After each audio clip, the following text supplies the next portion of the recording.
नमस्कार, आप देख रहे हैं डीडी न्यूज। मैं हूं आंचल गुलाटी गुंबर। आगे बढ़ने से पहले एक नजर सुर्खियों की तरफ।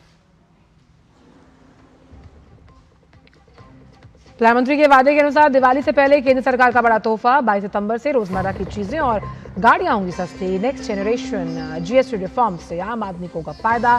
सस्ती होगी पढ़ाई से लेकर दवाई।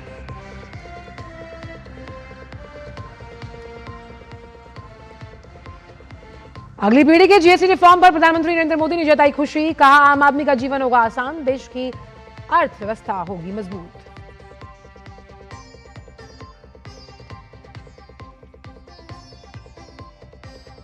एनडीए का आज आधे दिन के लिए बिहार बंद। विपक्षी दलों के मन से प्रधानमंत्री की मां को अपशब्द कहे जाने के खिलाफ प्रदर्शन।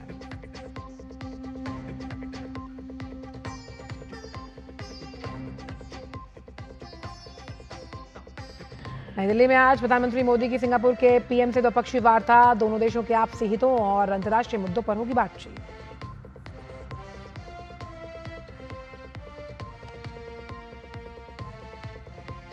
और हॉकी एशिया कप में सुपर 4 में आज भारत और मलेशिया की भिड़ंत। कल पहले मुकाबले में भारत ने डिफेंडिंग चैंपियन कोरिया के साथ खेला था draw.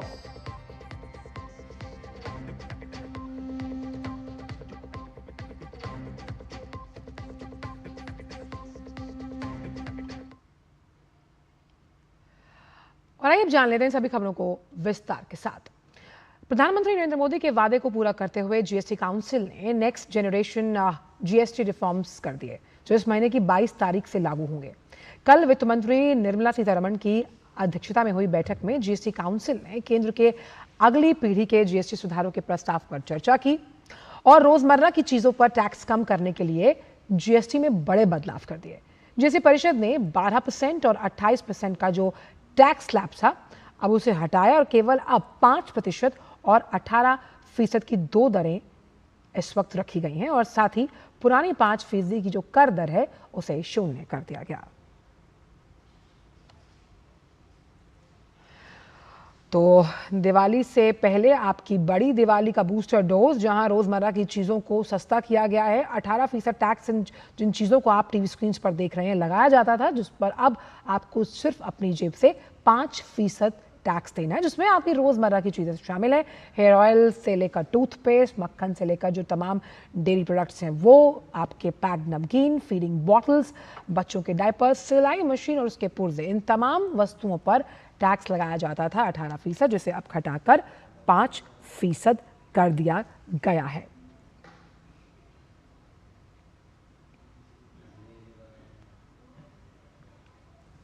Common man and middle class items में there is a complete reduction. Reduction from 18 or from 12 to 5%. I list out those items, all of whom have come to 5% from either 18 or from 12. Common man items such as hair oil, toilet soap, soap bars, shampoos, toothbrushes, toothpaste, bicycles, tableware, kitchenware, and other household articles have all come to 5, whether they were in 18 or whether they were in 12. Similarly, reduction of GST from 5% to nil. 5 से 0 में जाने वाले items indicate कर रहा हूं। Ultra high temperature milk, the UHT milk, छेना और paneer, all the Indian breads will see nil rate.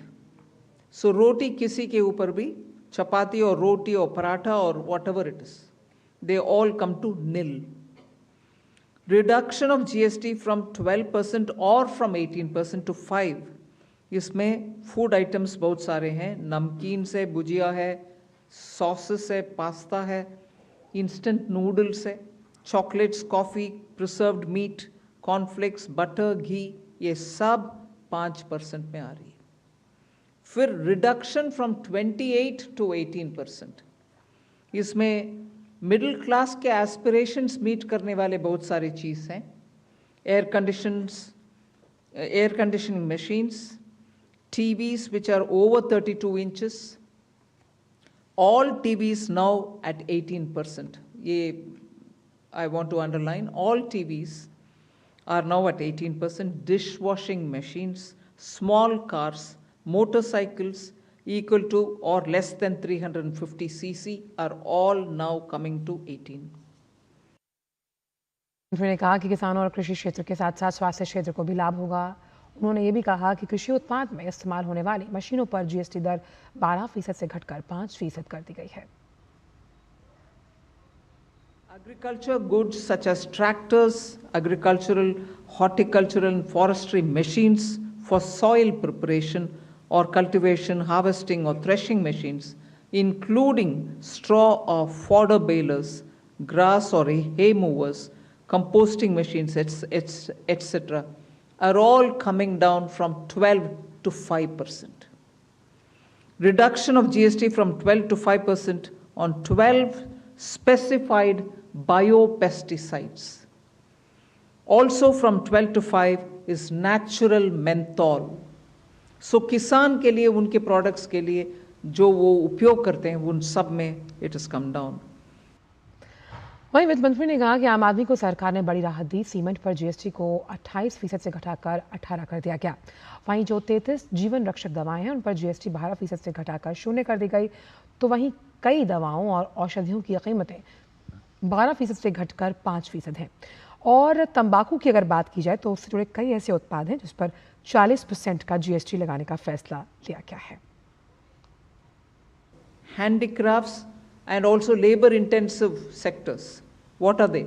Handicrafts, marble, travertine blocks, granite blocks, intermediate leather goods. ये सब 5 में आ रही। Reduction of cement from 28 to 18.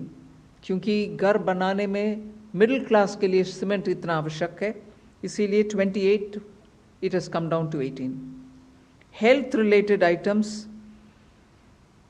33 life-saving drugs and medicines, and they all come down from 12 to 0.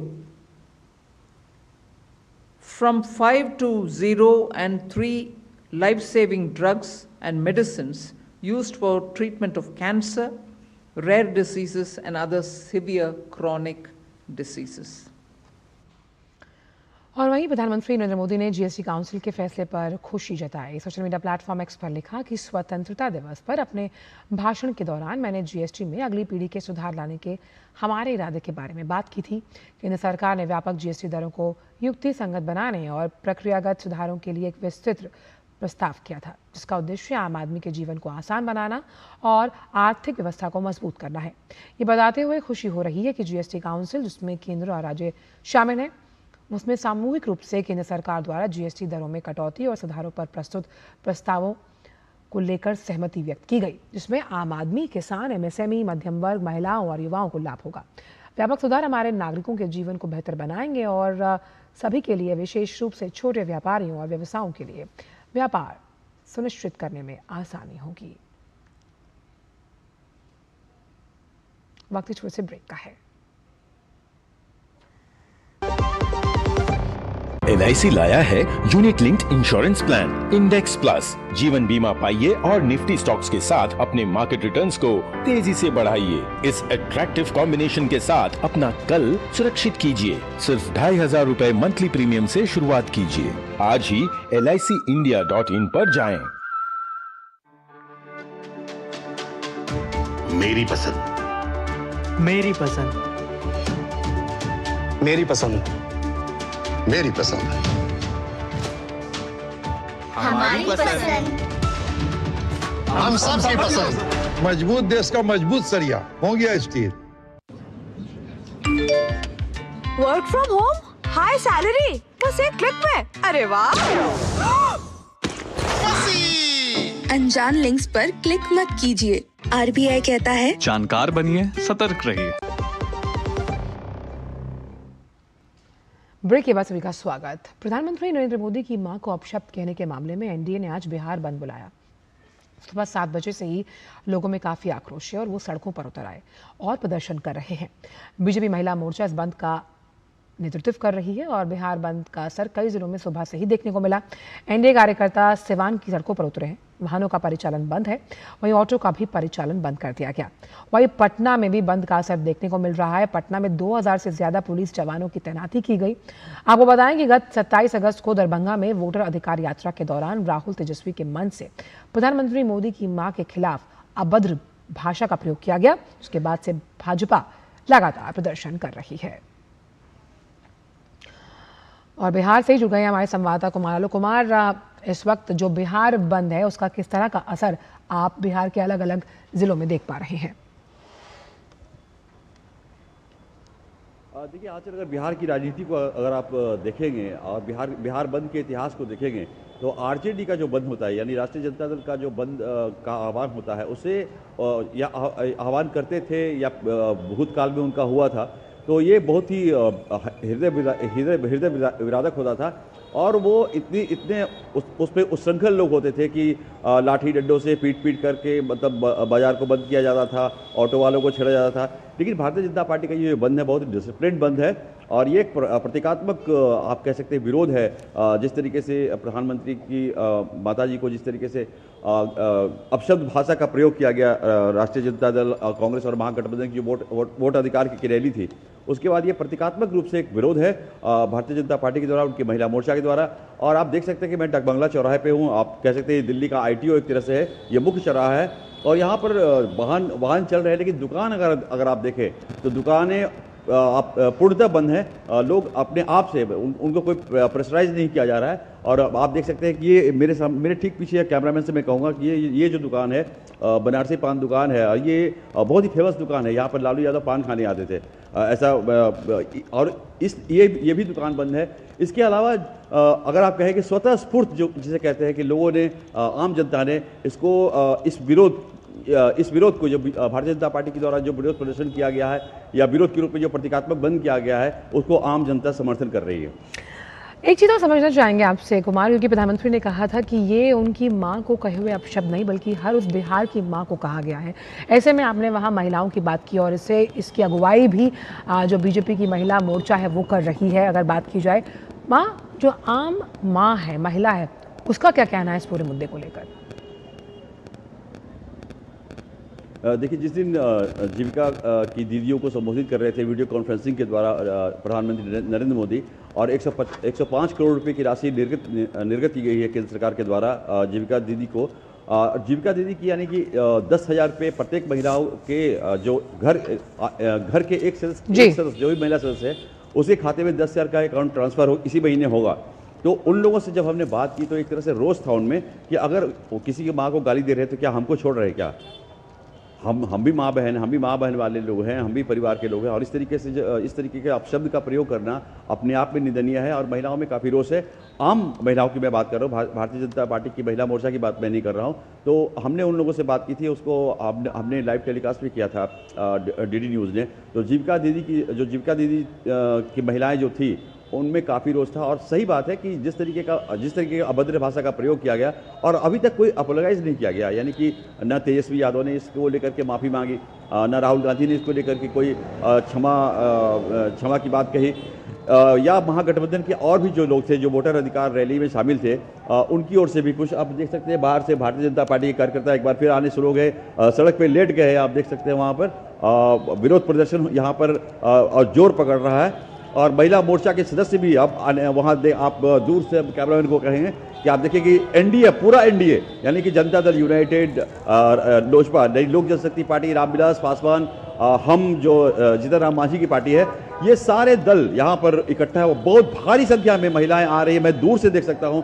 कि आप cameraman को मैं कहूँगा कि आप दूर से पैन करें अगर, तो दूर से काफ़ी बड़ी संख्या में महिलाएं यहाँ पर आ रही है। तो ये विरोध प्रदर्शन एक तरह से लोगों का जो सेंटिमेंट है, जिस तरीके की भाषा का उपयोग किया गया है, जिस तरीके की भाषा का प्रयोग किया गया है ये वोटर अधिकार रैली के दौरान, तो आप देख सकते हैं। अब मैं काफ़ी दूर से देख रहा हूँ कि पूरी बड़ी संख्या में महिलाएं यहाँ पर डकबंगला चौराहे में पहुँच रही है। और डकबंगला चौराहे के इतिहास को मैं बताऊँ कि ये डकबंगला चौराहे से बहुत सारे राजनीतिज्ञों का यहाँ पर एक तरह से उनको राजनीति में उन्होंने अपने आप को स्थापित किया है, चाहे वो रामकृपाल यादव हों, चाहे वो श्याम रजक हों, चाहे लालू यादव हों। ये डाक बंगला चौराहा अपने आप में ऐतिहासिक है और आप देख सकते हैं कि बड़ी संख्या में यहाँ पर महिलाएं और बड़ी संख्या में लोग यहाँ पर उपस्थित, यहाँ पर विरोध के लिए यहाँ पर पहुँच रहे हैं।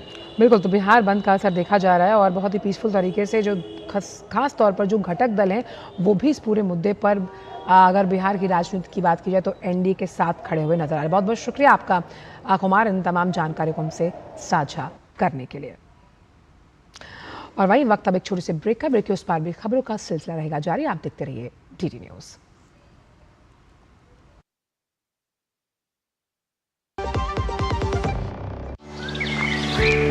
पता है कल जो है मेरे घर पर एनएसओ के अधिकारी आए थे, मैंने तो उन्हें सारी सही जानकारी दे दी। हाँ, मेरे घर पे भी आए थे। अच्छा, तो मैंने भी उनको सारी जानकारी दी। ये एनएसओ क्या है और क्या जानकारी दी आप लोगों ने उन्हें? अरे एनएसओ यानी नेशनल स्टैटिस्टिक्स ऑफिस, जो इस समय पूरे देश में हाउस होल्ड हेल्थ एक्सपेंडिचर सर्वे कर रहा है, जिसके अंतर्गत पूछा जा रहा है कि पिछले 1 साल में किस तरीके की बीमारियां हुई हैं, कितना खर्चा आया है और बीमा का फायदा हुआ या नहीं। और अगर किसी घर में महिला माँ बनी है, कोई टीकाकरण की गई जाँचें और डिलीवरी किसके द्वारा हुई, कहाँ हुई, और सबसे जरूरी बात, माँ और बच्चा सुरक्षित है या नहीं। और ऐसी स्वास्थ्य संबंधी जानकारियां इकट्ठी की जाती हैं और हमसे साझा की गई जानकारी के द्वारा सरकार ये तय करती है कि आने वाले समय में स्वास्थ्य संबंधी नीतियां कैसी हों, सुविधाएं बेहतर कैसे बने। और सबसे महत्वपूर्ण बात, ये सारी जानकारी 100% गोपनीय रखी जाती है। हमने तो अपनी जिम्मेदारियां निभा दी, अब बारी है आपकी। सोच रहा हूँ टर्म लाइफ इंश्योरेंस ले लूं ताकि मेरे बाद फैमिली को पैसों की कमी ना हो। सुन, तू भी ले ले। अबे जल्दी क्या है, बाद में देख लेंगे। आराम से आराम से आराम से। अब तक कुणाल को हार्ट अटैक आ गया यार। पॉलिसी बाजार पर 1 करोड़ का टर्म लाइफ इंश्योरेंस सिर्फ 480 रुपए महीने से शुरू। ब्रेक के बाद का स्वागत। बढ़ते आगे, बिहार में तेजी से औद्योगिक विकास हो रहा है। मुख्यमंत्री नीतीश कुमार की अगुवाई में राज्य अगर देखें तो इंडस्ट्रियलाइजेशन की ओर लगातार बढ़ रहा है। सरकार निवेशकों के लिए अनुकूल माहौल बना रही है। गयाजी और पटना जैसे शहर उद्योग का केंद्र बन रहे हैं। बदलते बिहार में आज हम बता रहे हैं बेहटा में स्थित हीरो साइकिल कंपनी की कहानी, जहां विकास के मानकों के साथ कंपनी बड़ी संख्या में लोगों को रोजगार मुहैया करवा रही है। देखिए रिपोर्ट।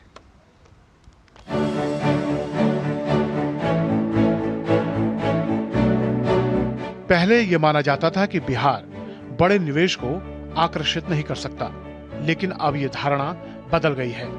नीतीश सरकार की औद्योगिक नीतियों के कारण बिहार निवेशकों की पसंद बन रहा है।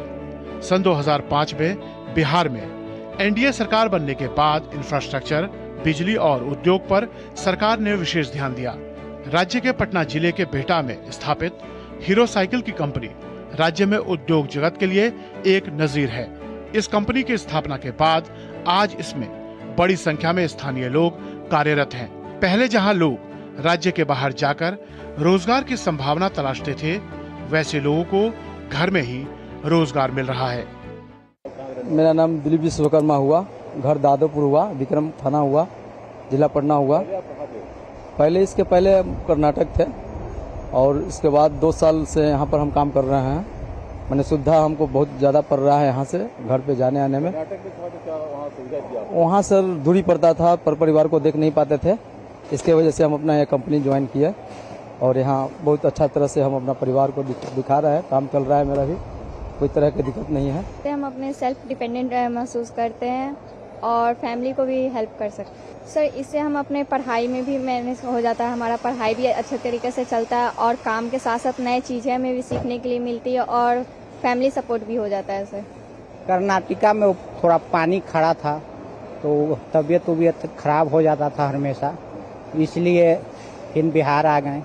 बिहार में फिर हीरो साइकिल ज्वाइनिंग कर लिए। तो हमारे हीरा सर जी तो वही जॉब दिए और भी कर रहे हैं 2 साल से यहाँ पर। हीरो साइकिल का एक कारखाना बिहार के पटना जिले के बेहटा में स्थित है, जो 2014 में शुरू हुआ था और इस क्षेत्र की औद्योगिक विकास की दिशा में एक महत्वपूर्ण कदम है। ये कारखाना बिहार, पश्चिम बंगाल, झारखंड और ओडिशा सहित पूर्वी भारत की मांग को पूरा करने में महत्वपूर्ण भूमिका निभा रहा है। बिहार एक अच्छा राज्य है और यहाँ आने के बाद काफ़ी सपोर्ट मिला है गवर्नमेंट का भी और एक मैन पावर का भी, और बहुत अच्छे डिसीजन रहे हैं यहाँ पे और अच्छे इम्प्रूवमेंट आए हैं। देखिए, जब कहीं कोई इंडस्ट्री लगती है तो लोगों को रोजगार भी मिलता है और एक एरिया का डेवलपमेंट भी होता है, तो वो भी चीज़ें निकल के आती हैं और उसका भी एक अच्छा इम्पैक्ट आएगा यहाँ पे, और आया भी है। जैसे बीटा में प्लांट है तो आज कह सकते हैं बीटा में हीरो साइकिल का प्लांट है, तो और भी कई सारी कंपनियां हैं, छोटी छोटी कंपनियां, तो नो डाउट इसका एक लोकल लाइफ पे भी अच्छा इम्पैक्ट आने वाला है। हम लोगों ने जो आज की अगर स्ट्रेंथ आप देखेंगे तो 450 स्ट्रेंथ है, तो करीब हम 450 लोगों को यहाँ पे रोजगार दे रहे हैं। और अभी जो भी वर्कफोर्स जो एक्सपीरियंस हो रहे हैं, जो छोड़ के भी जाते हैं, तो जो बाकी स्टेटों से हैं, जो हमारे गए हुए हैं, यहाँ के बिहार के जो लोग हैं, वो माइग्रेट होकर रिवर्स माइग्रेट होकर वापस आ रहे हैं अपने। तो धीरे धीरे चेंजेस आ रहे हैं। हमारा कंपनी का भी मैनेजमेंट का कुछ प्लान है और एक्सपेंड करने का, जैसे हमारे यहाँ कुछ फ्रेम लाइन है, उसको एक्सपेंड करने का ऐसा कुछ डिस्कशन चल रहा है अभी। हीरो साइकिल फैक्ट्री ने न केवल बिहटा बल्कि पूरे बिहार के औद्योगिक परिदृश्य को बदलने में महत्वपूर्ण भूमिका निभाई है। ये पहल राज्य के युवाओं के लिए रोजगार के नए अवसर प्रदान करती है और बिहार को एक औद्योगिक हब के रूप में स्थापित करने की दिशा में एक महत्वपूर्ण कदम है। सन 2014 में जब हीरो साइकिल लिमिटेड की स्थापना बिहटा में हुई थी, तब इसका प्रोडक्शन लेवल बहुत लो था। लेकिन अगर हम 2014 से मुकाबला करें तो आज 2014 के मुकाबले 5 गुना प्रोडक्शन है। कंपनी के अस्तित्व में आने से स्थानीय लोगों को रोजगार तो मिला ही है, साथ ही अप्रत्यक्ष रोजगार की संख्या हजारों में है। कैमरामैन विनोद ओझा के साथ कुमार आलोक, डीडी न्यूज, बिहटा, पटना। प्रधानमंत्री नरेंद्र मोदी और सिंगापुर के प्रधानमंत्री लॉरेंस वोंग के बीच आज दिल्ली में द्विपक्षीय वार्ता होनी है। इस दौरान दोनों देशों के आपसी हित और अंतर्राष्ट्रीय मुद्दों पर बातचीत होगी। सिंगापुर के प्रधानमंत्री के रूप में लॉरेंस वोंग की ये पहली भारत यात्रा है। वोंग की यात्रा भारत सिंगापुर राजनयिक संबंधों की 60वीं वर्षगांठ के अवसर पर हो रही है और ऐसे में ये यात्रा कई मायनों में खास है। इस यात्रा में सिंगापुर पीएम के साथ उनकी पत्नी और सिंगापुर के मंत्री और वरिष्ठ अधिकारियों के साथ एक उच्च स्तरीय प्रतिनिधिमंडल भी भारत आया है। सिंगापुर भारत के लिए एक महत्वपूर्ण साझेदार है, जिसमें हमारी एक्ट ईस्ट नीति भी शामिल है। सितंबर 2024 में प्रधानमंत्री मोदी की सिंगापुर यात्रा के दौरान द्विपक्षीय संबंधों को एक व्यापक रणनीतिक साझेदारी स्तर तक बढ़ाया गया है।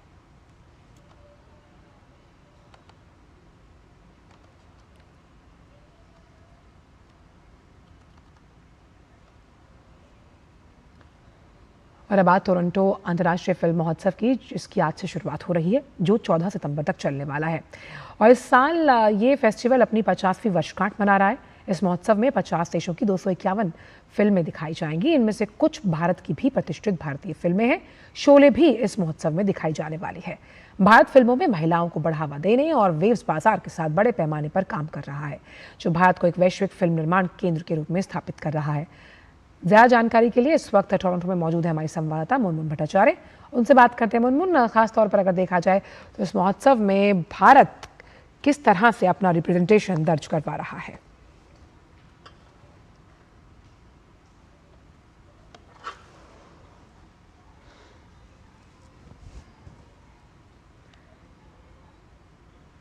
जी, इस साल भारत का प्रतिनिधित्व काफ़ी अच्छा है, क्योंकि हम जानते हैं शोले पिक्चर के बारे में। उसका जो रिस्टोर्ड 4K वर्जन है वो यहाँ पर दिखाया जाएगा। इसका जो रेस्टोरेशन हुआ है, इसमें 3 साल लगे हैं और कुछ आर्काइवल मटेरियल्स बॉम्बे से और यूनाइटेड किंगडम से लिए गए इसके रेस्टोरेशन के काम के लिए। तो वो रिस्टोर्ड 4K वर्जन में, जैसा मैंने कहा, दिखाया जाएगा यहाँ पर टोरंटो इंटरनेशनल फिल्म फेस्टिवल में।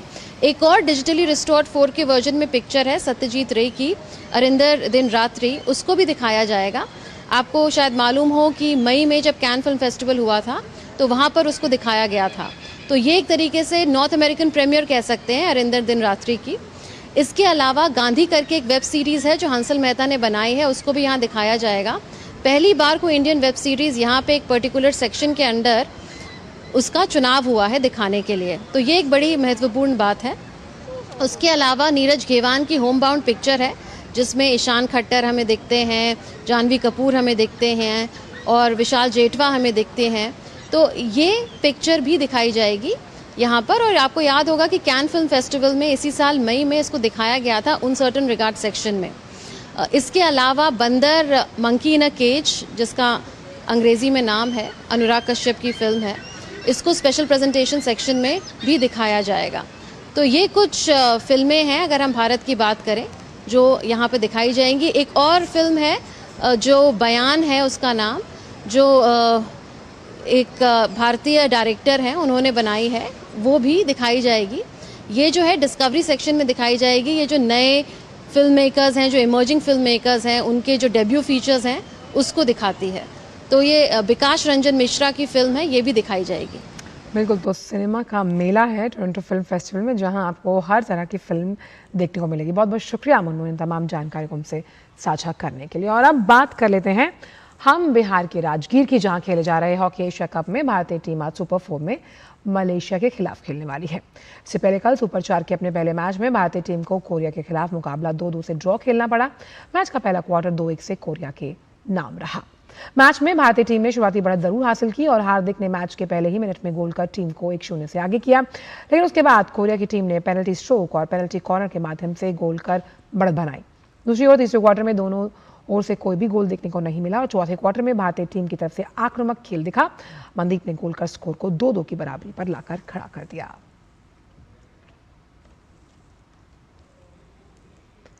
फिलहाल समाचारों में इतना ही। दीजिए इजाजत, नमस्कार।